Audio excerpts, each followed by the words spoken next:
Hola, ¿qué tal? ¿Cómo están? Bienvenidos a esta nueva emisión de Intelexis, temporada número 20. Tal vez me vean un poquito congestionado. Esto tiene que ver con lo que nos pasa a muchos argentinos. Se calcula que entre 5 o 6 millones de argentinos tenemos esta condición de esta alergia de primavera, de esta fiebre del heno, de esta rinitis alérgica que nos trae bastante malestar. Buenos Aires, sobre todo, tiene muchísimos árboles. Se calcula que hay 430.000 árboles, de los cuales un 16% son plátanos, pero también hay fresnos y también tilos, que nos generan esta sensación de picazón de ojos, estas conjuntivitis irritativas, este moqueo permanente como si fuese agua, picazón de garganta y a veces un poquito de tos. Esto se debe justamente a la época del polen, la polinización, que tiene que ver con la reproducción de las plantas. Bueno, seguramente usted en su barrio tiene esas pelotitas que caen de los árboles, de los plátanos y que se rompen y hacen un montón de pelucitas que tapan los desagües, que tapan las cañerías, que tapan las canaletas de los autos y que a veces nos hacen inundar adentro del auto. Bueno, todas estas cosas nos traen muchos problemas. Tiene que ver con esta condición, que es un problema no solamente de Argentina, sino del mundo. A ver, usted me dirá, pero esto es grave, y la verdad que no es grave, pero es altamente molesto. Esto se debe a que estas partículas irritativas hacen que liberemos un compuesto que es la histamina, y esto nos genera todo este tipo de situaciones con esta hiperreactividad.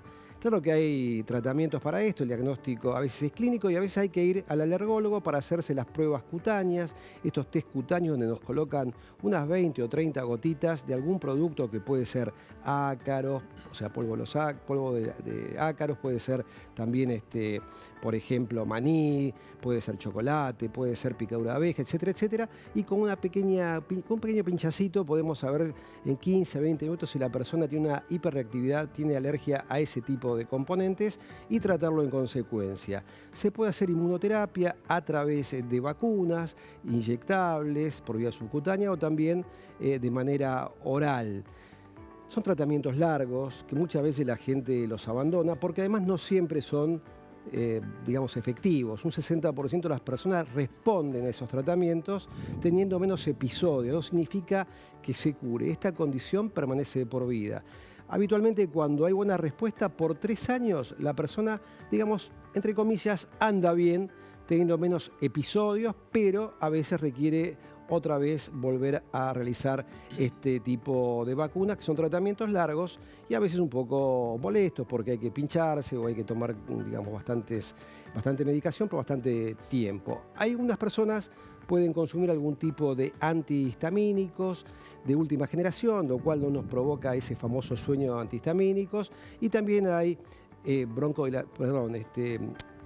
corticoides inhalados a través de estos famosos PAPs, y también se asocia varias veces a las alergias con una hiperreactividad bronquial, lo que nos genera crisis asmáticas, y esto es un problema realmente importante. Se sabe que en el mundo están creciendo las alergias, hay alergias a alimentos, hay alergias a la proteína de leche de vaca, al huevo, etcétera, etcétera, pero sepamos que estos síntomas se pueden mitigar a través de determinadas medicaciones, por supuesto, prescriptas por su especialista, por su médico, ya sea el médico clínico o el médico especialista en alergias. Dicho esto, en esta época justamente primaveral, estamos aquí con el doctor D'Agata, Cristian D'Agata, que es médico, perdón, no es médico, es odontólogo y es cirujano maxilofacial, y además, ¿cómo le va, doctor? ¿Cómo anda? ¿Bien? Encantado, muy bien. Nos va a hablar de un tema que quizás no han escuchado mucho, pero se trata de la bichectomía. Qué tema interesante este. Yo, la verdad que me sorprendí cuando fui a su consultorio y una paciente suya me dijo, ¿qué te hiciste? Me hice una bichectomía. ¿Qué es una bichectomía? Bien. En otras ocasiones estuve hablando de estética oral, de estética facial, de tratamientos estéticos de la boca, de estéticos de inyectables. Quiere pararse. No quirúrgicos. Lo veo que está ansioso. Estoy como con envión. Ahí está. Sí, lo veo ansioso. Y entonces, este tipo de tratamiento forma parte de un tratamiento de estética de la cara. Estético. Es estético y es un procedimiento quirúrgico, estético quirúrgico. Consiste en extirpar un tejido graso, que es la bola adiposa de Billat, que se encuentra generalmente en esta zona. Ajá. Si voy de afuera hacia adentro, tengo la piel, tengo el músculo macetero, está la glándula parótida en un plano más alto, viene esta grasita y el músculo buccinador.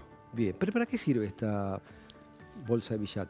Tiene una función en los bebés para la succión y después no tiene ninguna otra función. ¿Se atrofia o no? Queda No ahí. se atrofia y queda permanente. No hay forma de que eso se vaya a desaparecer. Entonces, de la única forma que podemos extirparlo es haciendo una maniobra quirúrgica, que es como una pequeña incisión que se hace en el carrillo, a la altura, en la mucosa por dentro de la boca. Por dentro de la Sí, boca. a la altura del primer molar superior. Paciente despierto. Paciente despierto, puede hacerlo con anestesia local, sin ningún problema. Es un tratamiento... Corres un poquito hacia atrás, doctor. Es un tratamiento mucho más simple y menos molesto que hacer una extracción de un tercer molar o una muela de juicio. Con un poquito de anestesia, se hace una incisión de no más de 6 milímetros y a través de esa zona se llega al músculo buccinador, se llega... Ahí estamos viendo la incisión que Claro, se hace. es una pequeña incisión. Son los dientes de arriba, digamos. Claro, esos. maxilar superior. Sí. Se hace una pequeña incisión, que puede ser, según el cirujano, horizontal, vertical. Se divulsiona el músculo buccinador y se llega a la grasita esa que hace una emergencia. Ah, o sea, protruye. Sí, Quiere salir. Apenas vos cortás ese músculo buccinador que lo está como conteniendo, hace como una hernia y se viene. Entonces vos divulsionás, sacás, estirpás, medís según lo que vos quieras sacar y suturás, y es una cirugía bastante simple. ¿Está de moda esta cirugía? Vale la pena, o sea, no es Mirá, la expresión correcta. Sí. ¿Tiene un justificativo hacerla? Sí, porque hay caritas que son muy redondas y lo que buscamos con esto es triangularla, o sea, resaltar más el pómulo y el mentón. Voy a ser exagerado. Lo que quiero lograr es esto. Es exagerado. Es exagerado.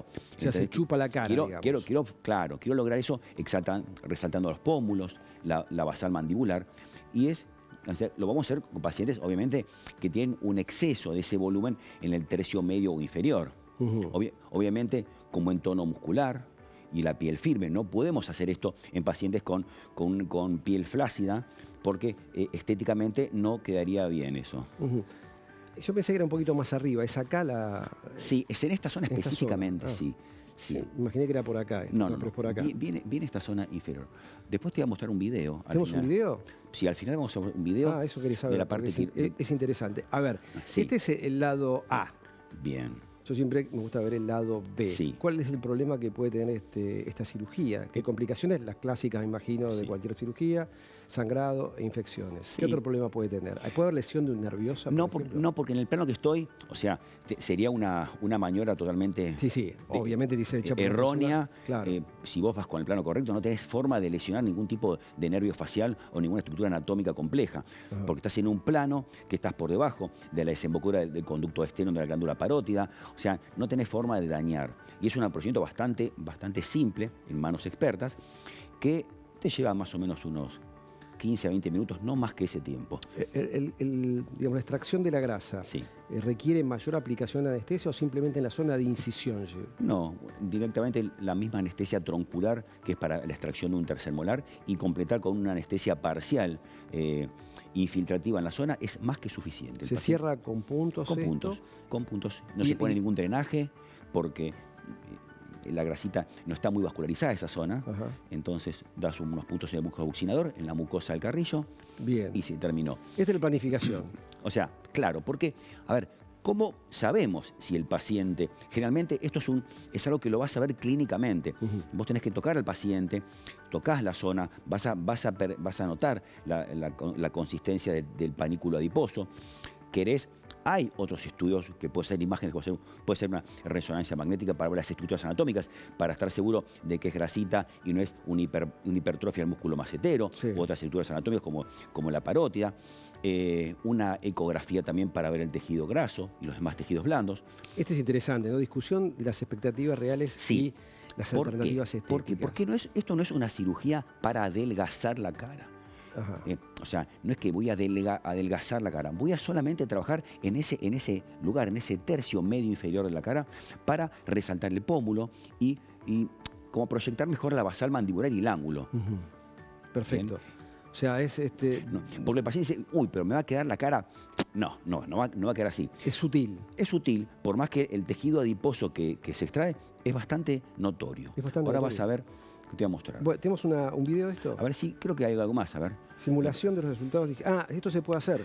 La simulación. Podemos hacerlo. Se puede hacer con un software. Haces una proyección digital con un software de diseño facial. Podés y decir, vos podés quedar así. Lo mismo que se puede hacer con la ortodoncia, cuando uno planifica, con la estética oral. Bien. Entonces, como te dije, es un procedimiento ambulatorio. Ambulatorio, anestesia local o sedación leve, extracción controlada del tejido por dentro de la boca, sin cicatrices visibles y tampoco después se ve absolutamente nada. Este es el tiempo que dura, bilateral. Bilateral, en una hora. Hay que hacerlo de los dos lados, claramente, ¿no? Sí, a no ser que tengas una simetría muy marcada y quieras solamente, pero es muy raro. ¿Cuántos gramos de grasa más o menos se extrae? ¿Cómo es el volumen? Mostrámelo así. Digamos. El volumen, lo vas a ver ahora. En vivo. Lo vas a ver en vivo. Perfecto. El volumen del tejido adiposo. Bueno, con respecto al posoperatorio inmediato, reposo, ¿hay dolor? No, generalmente no se manifiesta con... Obviamente al paciente le vamos a dar un analgésico, un antibiótico, pero es un procedimiento que lo que va a producir es una inflamación inicial. Obviamente, una primera semana el paciente va a estar con inflamación. Pero ¿vos decís así, pues está inflamado por fuera o por fuera? Por dentro? No, lo que pasa es que si se inflama, lo vas a notar por fuera. Ajá. Pero es un tratamiento que no más de una semana el paciente está en perfectas condiciones. Se opera a la mañana, ¿cuándo puede comer ese paciente? Ese mismo día puede comer cuando se va a la anestesia. Siempre digo al paciente, espera que se vaya a anestesia para comer, porque la anestesia te va a hacer que vos no tengas control de la lengua o del labio o del cachete, y te puedes morder los tejidos blandos y producir una lesión. Pero después de eso, cuando se va a anestesia, puedes comer lo que quieras. ¿Bebidas podés tomar? Sí, siempre indicás alimentos blandos, fríos, no tan calientes para no inflamar la zona, no más que eso. ¿Hay que hacerse buches con algún antiséptico? ¿Es recomendable eso? Sí, siempre es importante que el paciente se lave los dientes, porque por ahí el paciente dice, ay, me operé, no me voy a lavar los dientes. No, lávate los dientes, hazte un buche suave con algún antiséptico. Obvio, mantener la zona limpia va a favorecer a que la cicatrización sea mejor todavía. ¿Cuál fue la persona de mayor edad que te dijo, haceme la bichectomía? 56. 56 años. Perfecto. Evolución típica, como dijiste, inflamación inicial, reducción del edema en 10 a 2 semanas aproximadamente. Resultado definitivo entre más o menos los 3 meses. Lo vas a ver a los 3 meses, los 3 meses bien definido. Bueno, como suele pasar en estética. Estas dos pacientes, sí. Bueno, igual son los dos a los 2 meses. ¿Ves? Acá ves. Claro, acá se ve el cambio. Ves que es sutil el cambio, pero es lindo. Vos ves cómo esta zona, que es más convexa, se aplana. Claro. Y en la paciente también. Es sutil. Sí, pero bien. Pero bien. Se nota. ¿El índice de satisfacción de las pacientes es alto? Es bueno. Los pacientes están contentos, sí. ¿Podemos ver el procedimiento? A ver, hay un procedimiento acá. Ahí estamos viendo. Ahí estoy estirpando. Imágenes sensibles habría que poner, ¿no? Porque puede ser un poquito sensible. Mira la cantidad de... Yo la toco para ver la consistencia. Claro. ¿Ves? No es mucho, pero tampoco es poco. Sí, pero es un panículo bastante importante. ¿Usás adrenalina con... Perdón, anestesia con adrenalina? Siempre usamos anestésicos con epinefrina para la vasoconstricción periférica. Si no, la anestesia no duraría. Mirá lo que me preguntabas. Estás comparándolo con tu dedo. Claro. Bien. Bueno. Sí, el cambio es sutil, pero es un cambio interesante. No es para descenso de peso, un tema de estética. Exactamente. Es como dije, para proyectar mejor la zona de los malares.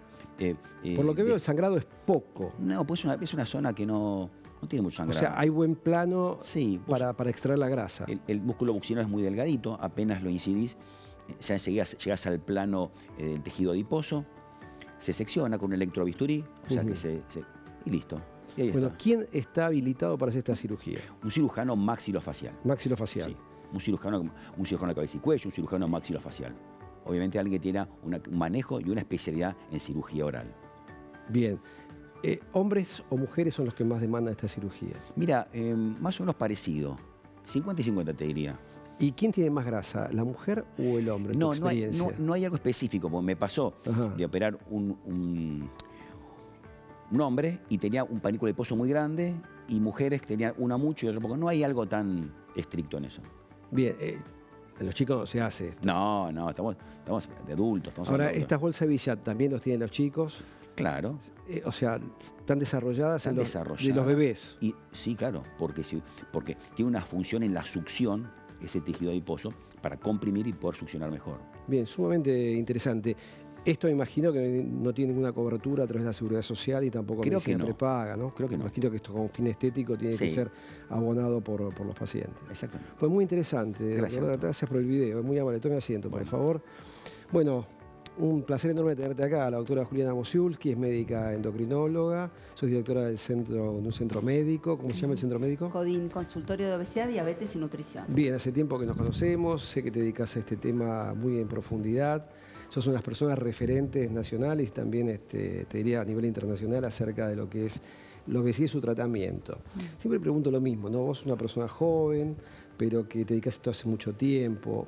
Hoy por hoy, con estas armas que tenés para lograr el control metabólico de los pacientes, el descenso de peso, que las personas se sientan mejor físicamente, mejor psíquicamente, ¿te sentís más empoderada frente al paciente?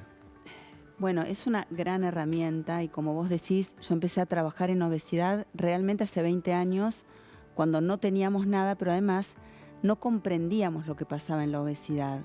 Lo que trae el avance en el tratamiento farmacológico de la obesidad es el conocimiento de la biología de la obesidad.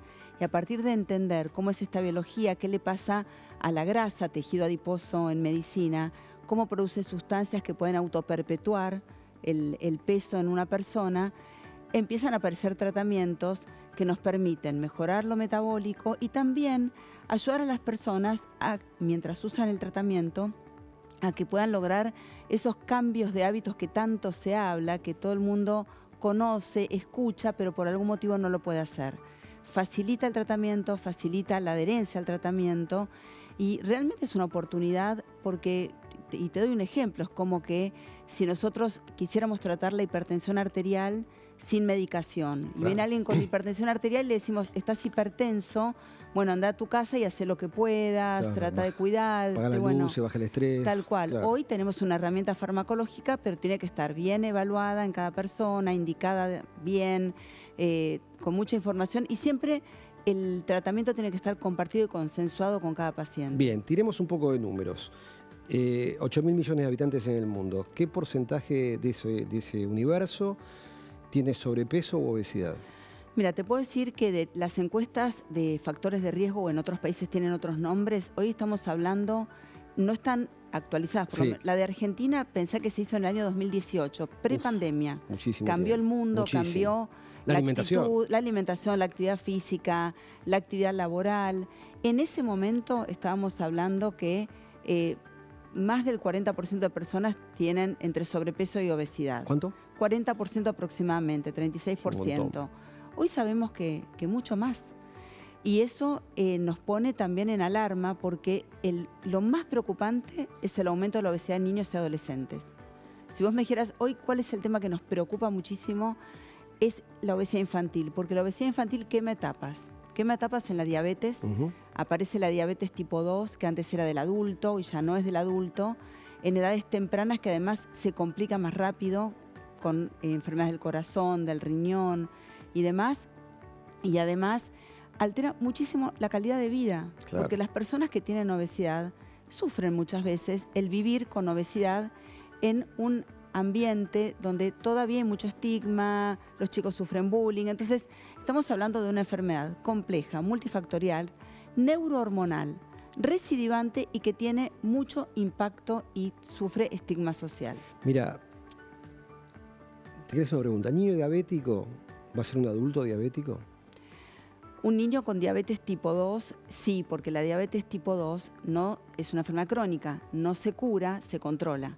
Claro. Entonces, un niño que tiene diabetes tipo 2, la diabetes asociada a la obesidad, a la resistencia a la insulina, que es la más frecuente, si una persona tiene diabetes, y vamos a imaginar que el diagnóstico es a los 12, 14, 16, 18 años, va a tener que vivir muchos años con esa enfermedad y va a tener que cuidar los órganos que la diabetes puede afectar. Entonces, va a tener que aprender mucho desde muy chico, entrar en el universo de la enfermedad crónica. Y la verdad que hoy lo podemos prevenir actuando a tiempo. ¿Y sabes en qué? En la familia. Porque si hay una familia con obesidad, probablemente los chicos también. Entonces, el abordaje no es solamente con el individuo, es con la familia y también promoviendo leyes de salud pública que acerquen a las personas Claro. a las consultas y a los Te tratamientos. invito a pararte y mientras estabas hablando estaba recordando una encuesta que se hizo de UNICEF y UNESCO con respecto a qué ven los chicos adolescentes entre 15 y 19 en redes sociales. ¿Sabes qué es lo primero? 67%, cómo descender de peso. O sea que lo que vos decías del estigma, tiene un estigma también social importante. Y de Argentina creo que es más importante aún todavía que en otros países. Sí, porque hay una cultura de la mirada estética del peso. Sí. Y eso realmente ha traído muchas complicaciones. Por ejemplo, que las personas con obesidad no se acercan a la consulta, porque además muchas veces han sido maltratados en los consultorios. Entonces estamos cambiando mucho la mirada, también los profesionales, para que las personas puedan acercarse, puedan hacer una consulta y abordar el problema. Y un poco esta gráfica trae la complejidad de la biología de la obesidad, donde Cerebro, grasa, tubo digestivo. tubo digestivo. Ujú. ¿Por qué son estos tres los órganos protagonistas de la biología de la obesidad? Primero vamos a hablar del tejido adiposo. La grasa es el órgano que está enfermo en la obesidad. Puede estar enfermo porque hay aumento de su cantidad y este volumen trae complicaciones mecánicas, por ejemplo, dolor articular, Claro. que afecta mucho la calidad de vida. Y también cuando el tejido adiposo aumenta de tamaño, empieza a producir sustancias que pueden traer problemas cardiovasculares, riesgo de diabetes. Entonces identificamos que el tejido adiposo, la grasa, puede enfermar por volumen o por su alteración en la función.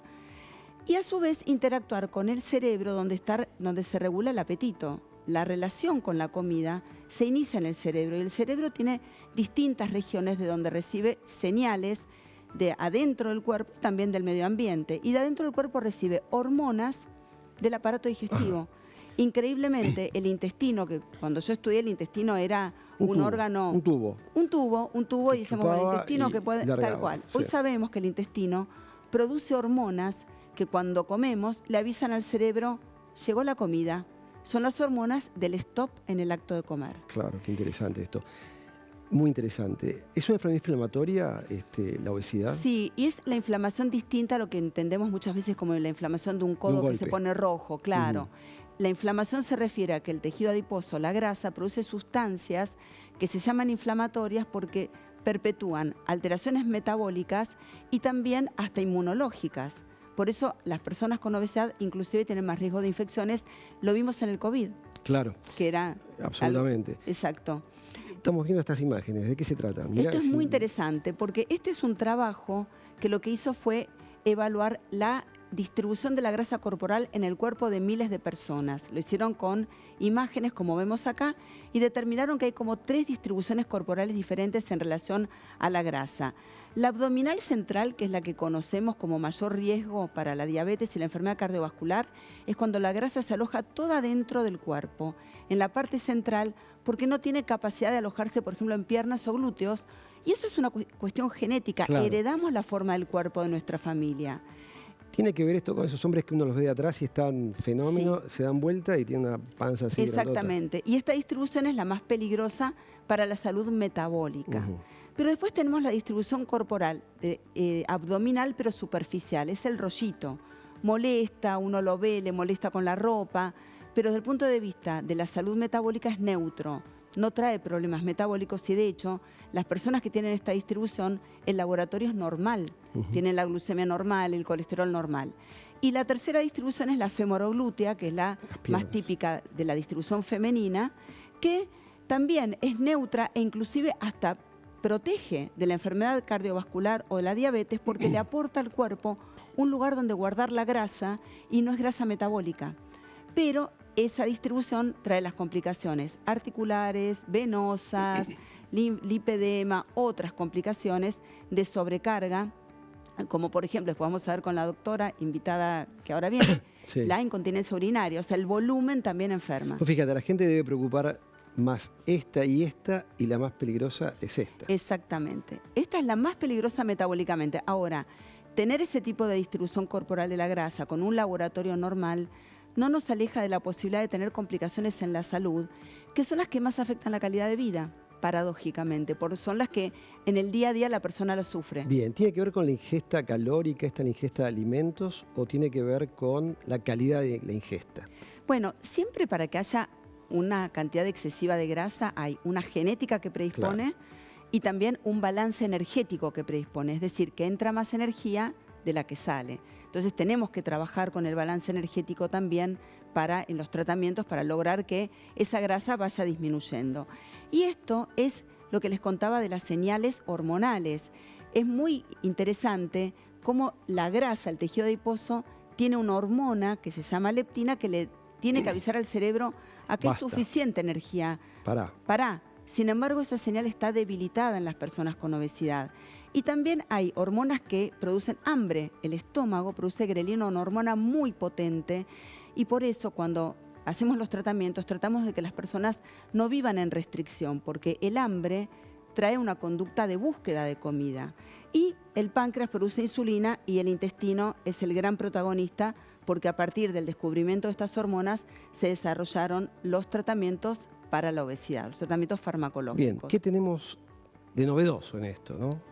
¿De qué manera una persona que se enfrenta a esta condición de obesidad puede, a través de la farmacología, mejorar su perfil metabólico y reducir esa grasa riesgosa para su salud? Bueno, a partir de las investigaciones se descubrió que esta hormona intestinal que se llama GLP-1 es la encargada de avisar al cerebro para de comer y además ayuda a que el metabolismo de la insulina y de la glucosa se equilibren. Eso hoy es un medicamento. Entonces es un medicamento basado en la biología de la obesidad que ayuda a las personas a poder tomar un poco de distancia con la comida, tomar decisiones acompañados de un tratamiento nutricional adecuado que ayude al cambio de comportamiento y mejora aspectos metabólicos. Y un poco porque a mí me gusta mucho traer como qué le pasa a las personas en la vida real y realmente nosotros recibimos en el consultorio, y este es el caso, por ejemplo, de una mujer viviendo con obesidad en el mundo real. Sí. ¿Qué le pasa y todo lo que tiene que tener en la cabeza y cuántas cosas más se tiene que ocupar? Por un lado, el riesgo de salud, enfermedad cardiovascular, diabetes, pero le pasan otras cosas. Sí. Le pasan temas con la pareja, la sexualidad, dolores. Le queda mal la ropa. Estoy viendo, muy interesante, ¿no? Bullying en los chicos. Exacto. Trastornos de salud como la infertilidad, mal citas médicas, pierden trabajo. Exacto. Cuando dicen buena presencia, tiene mucho que ver con esto, ¿no? Sí, y particularmente a las mujeres en la etapa de menopausia les pasa otra cosa, además de los cambios hormonales, es que están en el medio de la vida, tienen que cuidar a los hijos y tienen que cuidar a los padres mayores. Claro. Y yo te digo que eso impacta muchísimo, lo veo mucho en el consultorio, porque el estrés, tan conocido, es cierto, aumenta el tono de cortisol, esto no contribuye al descenso de peso. Pero ¿sabes lo que hace principalmente el estrés? Corre a la persona del autocuidado. Cuando una persona tiene que ocuparse de los demás, se deja. Y sobre todo las mujeres tienden a eso. Entonces, esto también lo trabajamos mucho en el consultorio. ¿Esto signo peso qué significa? ¿La persona con obesidad gasta mayor cantidad de dinero o percibe menos dinero? Gasta más en salud. Gasta más. Gasta más en salud. Porque tiene más consultas médicas, ¿no? Exactamente. Consultas médicas en medicamentos. Bueno, contamos de qué se trata estas nuevas moléculas, que algunas no son tan nuevas, y ahora se presentó una molécula que es para descenso de peso exclusivamente. Bueno, a partir del desarrollo de estas moléculas que combinan hormonas, particularmente esta hormona del intestino, ya estaba patentada en la Argentina para el tratamiento de la diabetes, con un nombre comercial, ahora se patentó para el tratamiento de la obesidad, ya está a la venta, a partir de las investigaciones que demostraron que en las personas con obesidad tiene altísimo efecto en el descenso de peso, mejoría metabólica, mejoría de la presión, pero la fortaleza más importante de estos fármacos es la reducción de la mortalidad cardiovascular y la reducción de la progresión de la enfermedad renal. Hoy estamos mirando el riñón también, porque por suerte las personas vamos a vivir muchos años y de lo que probablemente tengamos que cuidarnos es de la enfermedad renal. Porque vos sabés que la mortalidad cardiovascular se disminuyó en todo el mundo, en todo el mundo, sí. Pero solamente aumentó la mortalidad cardiovascular asociada a la obesidad. ¿Por qué disminuyó la mortalidad cardiovascular? Porque hay un montón de procedimientos nuevos, revascularización, stent, bypass, pero en las personas con obesidad aumentó la mortalidad cardiovascular. Y también vemos mortalidad renal porque el deterioro renal en la obesidad es mucho más progresivo y rápido. Este producto que se acaba de presentar, que vos estuviste en la presentación, que vos hiciste parte de la presentación, es el producto que Elon Musk lo vieron bien y dicen, ¿qué hiciste? Dice, bueno, yo hago ayuno intermitente y me aplico esta inyección que se llama Wegovy, ¿no? Pues sale publicado en todos lados, vamos a decir el nombre. esta fue la medicación que cambió la Totalmente. historia de la obesidad. Cambió la historia de la obesidad y ahí siempre un llamado de atención. Hay que consultar al médico, se usa mucho sin supervisión, Sí. sin indicación. Ahí es donde aparecen efectos secundarios que son los que están descritos en el prospecto y todos los médicos conocemos, alertamos y prevenimos. Y es importante que la persona que va a recibir la medicación sea evaluada primero de todo esto que es cuáles son las posibles Bien, ahí complicaciones de tenés la una obesidad. lapicera que es la que se utiliza para aplicarse en estos pacientes. Sí. No estamos prescribiendo nada, quiero No. decir, ¿no? Por supuesto, pero simplemente vamos a mostrar cómo es la metodología que vos todos los días aplicás a tus pacientes. Bueno, asociadas a la obesidad, enfermedad respiratoria, enfermedad hepática. He visto en el Congreso de Nutrición el beneficio que tiene esta medicación sobre la parte hepática, ¿no? La Sí. parte metabólica hepática, inclusive con pacientes ya complicados desde el punto de vista hepático. Complicaciones musculoesqueléticas, lo que decías vos, la enfermedad renal crónica, incontinencia urinaria y fecal, enfermedades relacionadas con salud mental. Esto también hay investigaciones, ¿no? Con Alzheimer. Sí, hay estudios en curso, pero realmente la salud mental hay muchas distimias que son alteraciones Sí. del humor y del ánimo relacionadas a la obesidad.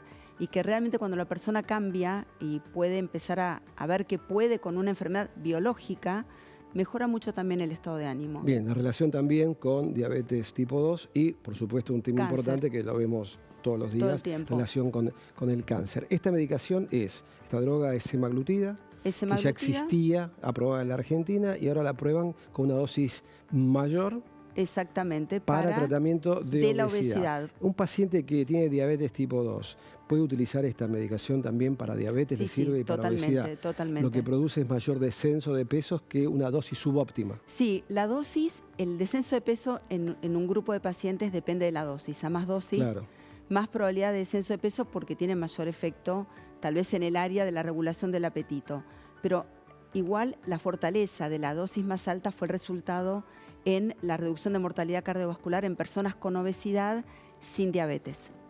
¿En qué tiempo se ve el descenso, comienza el descenso de peso y qué porcentaje de peso pierde una persona? Bueno, es muy variable porque esta medicación actúa desde el punto de vista metabólico y desde el punto de vista conductual, porque ayuda a las personas a poner un stop con la comida. Entonces, las personas que tienen un descenso de peso mayor son aquellas que, por ejemplo, venían comiendo porciones grandes, habían perdido un poco la regulación del apetito y esto ayuda a volver a equilibrarlo. Frenar. Dice basta, no Exacto. quiero más. Por eso tiene que ser evaluado, porque hay personas que aumentan de peso con otro patrón de Claro. comida y tal vez no son los más candidatos para esta medicación. Asimismo, lo metabólico. Si tienen aspectos metabólicos sobre los cuales la medicación trabaja, obviamente les va a ir mejor. Y un poco que me preguntabas cuáles son los próximos avances. Y bueno, los próximos avances son combinaciones de hormonas, que no solamente el GLP-1, que es esta hormona intestinal, sino que aparecen hormonas también del aparato digestivo, que tienen efectos adicionales, como por ejemplo también actuar sobre la grasa misma. Bueno, viene un mundo y también están en desarrollo tratamientos con 3 hormonas. ¿Me mostrás la lapicera cómo funciona? Para mostrar que son muy sencillos, porque todo lo que es biológico es una hormona que está copiada de manera de tratamiento farmacológico, es una medicación que viene es el líquido, esta es la Despacito medicación. para que te tome la cámara. No, la cámara es esa.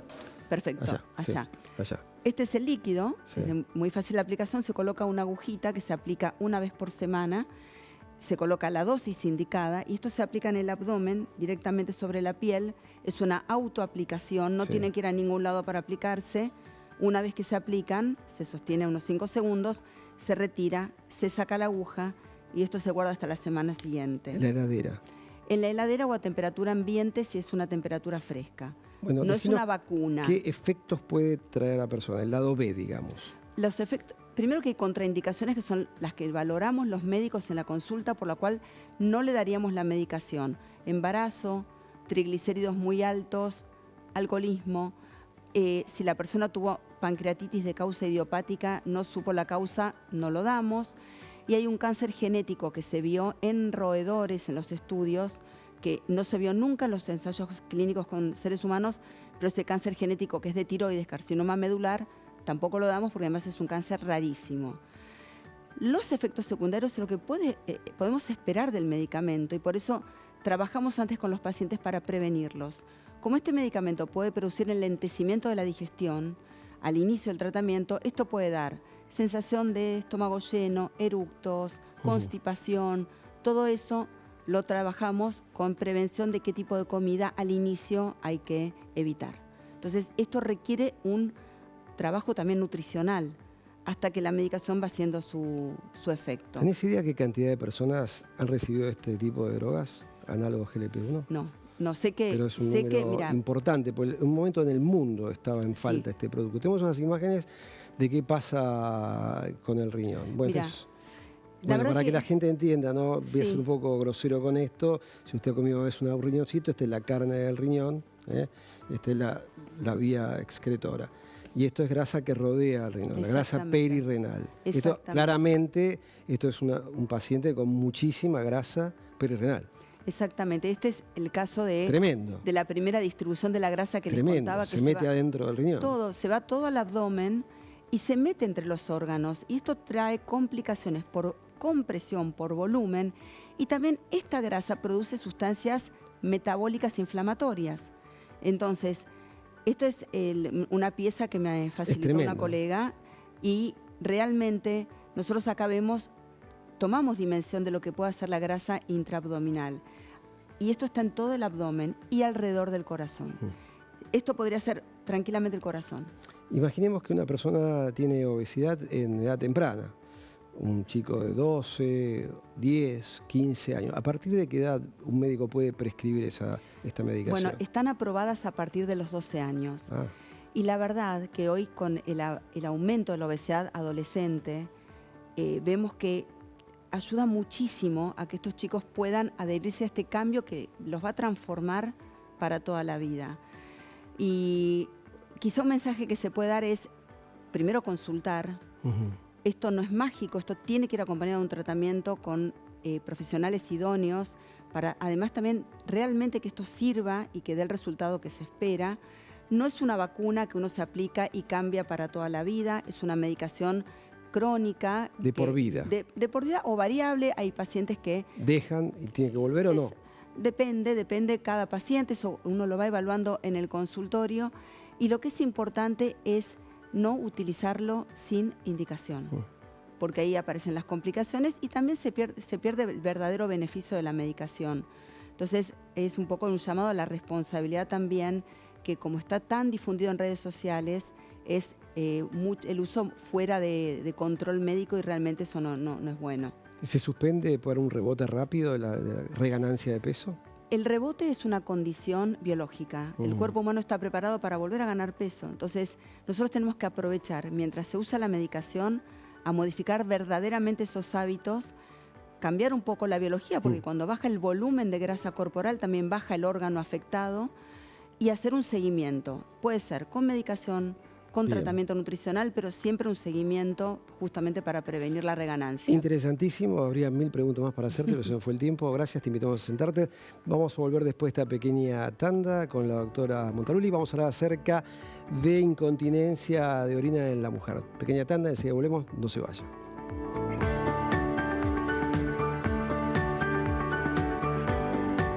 ANDAR, obra social de viajantes vendedores de la República Argentina. Planes de salud para empleados en relación de dependencia, monotributistas y particulares. Solicita un asesor comercial al 0810-345-0184. Ante la llegada del frío, es importante protegerse de la gripe. Si estás embarazada, vacunate. Si tu hijo tiene entre 6 y 24 meses, vacunalo.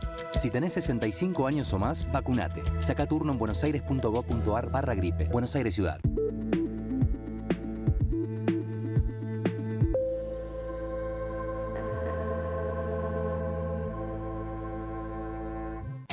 Con la última tecnología y profesionales altamente capacitados. Es bueno que sepas que estamos ahí. Grupo Emerger, compromiso profesional. No voy a poder ir porque tengo un anzuelo en el ojo. Estoy muy mal de la panza y me voy a quedar en casa. Anzuelo o orzuelo, se le suele decir. Podés poner excusas con la salud, pero ninguna a la hora de cuidarla. Luchito. Medife, cobertura médica.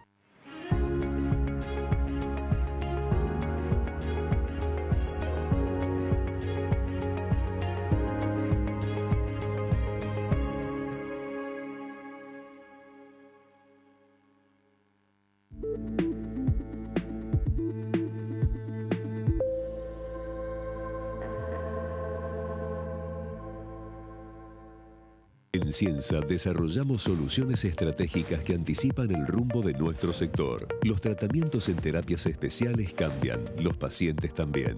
Ciensa, la salud es nuestro compromiso.